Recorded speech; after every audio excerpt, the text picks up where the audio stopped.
नमस्कार बच्चों, हम गोस्वामी तुलसीदास जी की जो रचना है बरस ही जलद वह पढ़ रहे हैं। उसमें हमने कल चौपाइया और उनका अर्थ या जो नए शब्द है वह देखे। उसके आगे की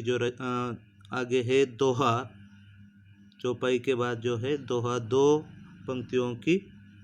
जो रचना होती है, और दोहा एक छंद का प्रकार है।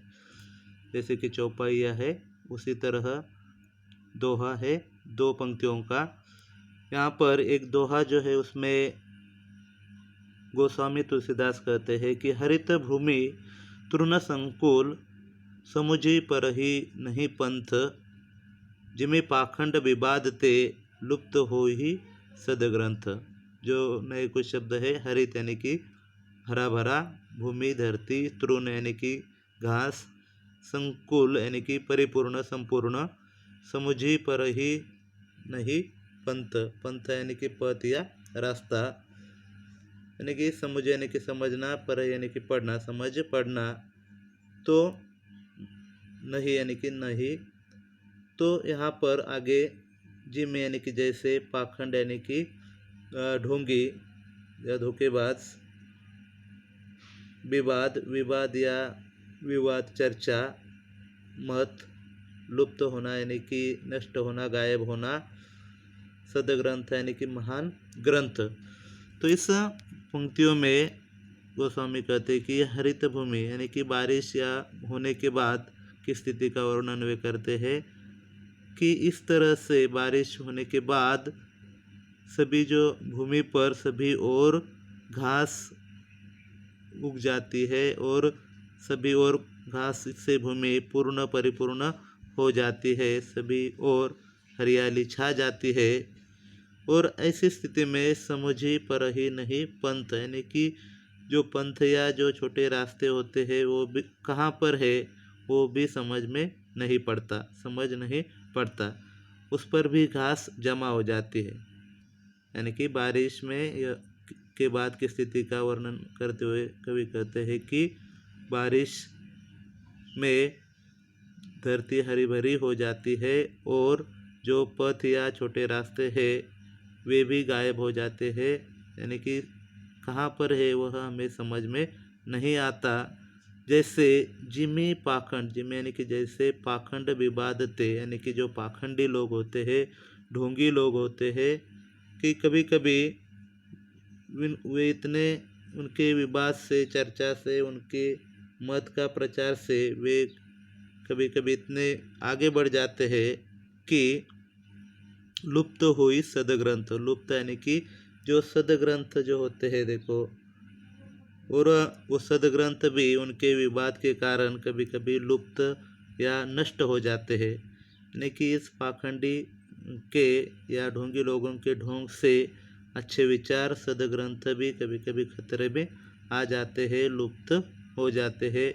यह बात उन्होंने कवि ने इस दोहे के माध्यम से बताई है। आगे फिर से एक चौपाई है, देखो। दादुर धुनि चहु दिशा सुहाई, वेद पढ़हि जनु पटु समुदायी, नव पल्लव भय बिटप अनेका, बिटप अनेका साधक मन जस मिले विवेका। दादुर का अर्थ होता है मेंढक, धुनि या उनका ध्वनि या स्वर, आवाज, चहु दिशा, चहु यानी कि चार, दिशा यानी कि दिशा, सुहाई, सुहाई यानी कि सुहावना, अच्छा लगना, वेद या वेद, पढ़ही पढ़ना, जनो यानी कि जैसे, बटु यानी कि बालक या विद्यार्थी, समुदाय यानी कि समुदाय या उनका ग्रुप, समुदाय, समूह, नव यानी कि नया, पल्लव, पल्लव या कोंपल या नए जो पत्ते आते हैं पेड़ को वह, भय यानी कि होना, बिटप, बिटप यानी कि वृक्ष, पेड़, तरु, अनेका अनेक। तो साधक मन, साधक यानी कि तपस्वी, तपस्या करने वाला, मन, जस, जस यानी कि यश, मिले विवेका, विवेक, विवेका यानी कि विवेक, या इस तरह से यहाँ पर कुछ शब्दों के अर्थ है। तो इन पंक्तियों का में तुलसीदास कहते हैं कि दादुर जो है कि वर्षा कालों में या बारिश के दिनों में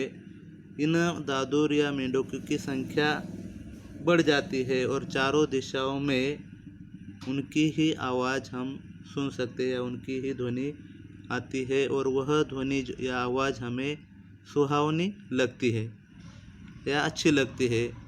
ऐसा लगता है मानो, देखो कि उनकी आवाज़ को सुनकर ऐसा लगता है मानो कुछ बालक या विद्यार्थियों का समूह या समुदाय कुछ वेद या वेदों का पठन कर रहा हो। ऐसा इन दादुर की ध्वनि सुनकर ऐसा आभास होता है कि बटू समुदाय, बालकों का समुदाय वेदों का पठन कर रहा है। आगे की पंक्ति, नवपल्लव है बिटप अनेका। और बारिश के कारण जो वृक्ष है, बिटप है, उनमें भी नए नए पत्ते, पल्लव या कोंपल आ गई है, आ रही है, और जिससे वे बहुत ही सुंदर और सुशोभित हरे भरे दिख रहे हैं। इसकी तुलना दो गोस्वामी तुलसीदास साधक से करते हैं, जैसे कि साधना करते समय या तपस्या करने पर जो साधक के मन को या उस व्यक्ति के मन को ऐसा एक ऐसा देखो कि आनंद प्राप्त होता है, जो आनंद होता है उसके मन को जो आनंद मिलता है, उसी तरह जिस तरह से पेड़ को जब नए पत्ते आते हैं तो वह जैसे सुंदर दिखाई देता है, उसी तरह साधक का मन ज्ञान प्राप्त करने के बाद प्रफुल्लित हो जाता है या खुशी उसे मिलती है।